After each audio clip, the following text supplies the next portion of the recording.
You know, Michigan has thousands of kids in the foster care system, and we have been bringing you stories of how people are fighting for change.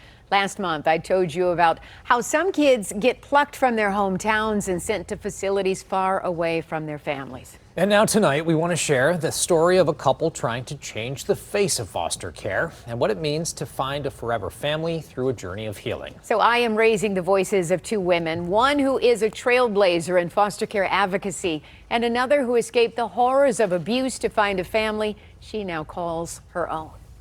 A forever family. It's what every child deserves. But for the thousands of children in Michigan who land in foster care, the journey to find safe haven is daunting. Yasmin Bosca was one of those children.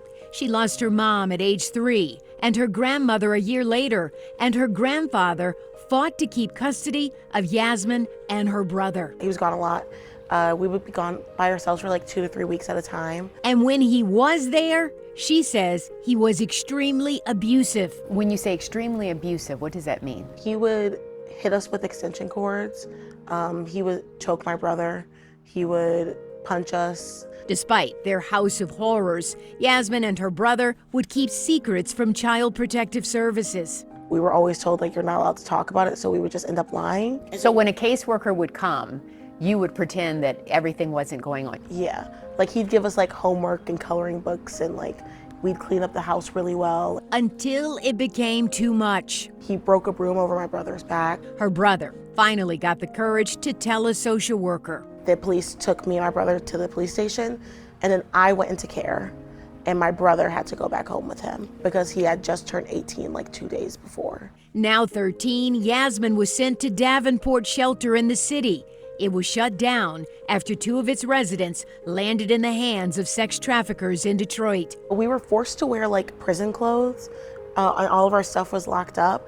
There were fights consistently. Yasmin says it was dirty. They ate prison food, and girls were constantly running away. It was in the middle of Detroit. Like, they were running away, going to get drugs. The shelter people were just allowing them to. Meantime, her brother, forced to return to his abusive grandfather, became homeless until his uncle rescued him from the streets. My brother was dirty, and he was like, his clothes were tattered, and he took him home. Yasmin, given a lifeline, was invited to stay at House of Providence in Detroit. We receive some of our state's most broken, most desperate children. It's a residential placement facility founded by Maggie and Jason Dunn 13 years ago. Tell me some of the things that you saw that were so bad with the system that made you want to change it.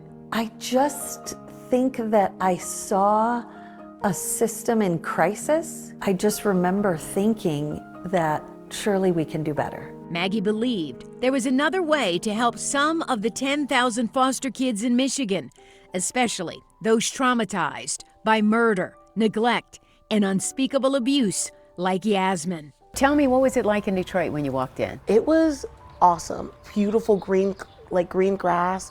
There was a trampoline. There was like a little garden. It just felt like a home. But danger was still lurking, so this new home in Oxford was built with nature, a garden, and tranquil living where 8 girls who have experienced far too much trauma get treatment to live again without anxiety and fear. Why did you think it was necessary to go from Detroit to this? What we saw was the children who were trafficked. Their traffickers found out where they were.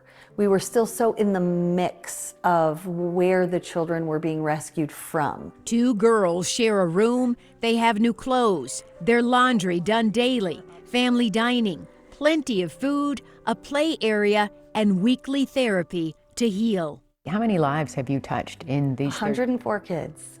What are some of the biggest challenges you faced? Finding forever families. It takes special people to step up and say, I'll walk with this child who has been through atrocities that I could never imagine in my darkest day, and be a part of their healing journey. For Yasmin, a family adopted her at 17, 6 months before she aged out of the foster care system. When you learned that you were going to a forever family, I mean, what did you think? I was so happy. I knew that people loved me and I didn't have to fight anymore.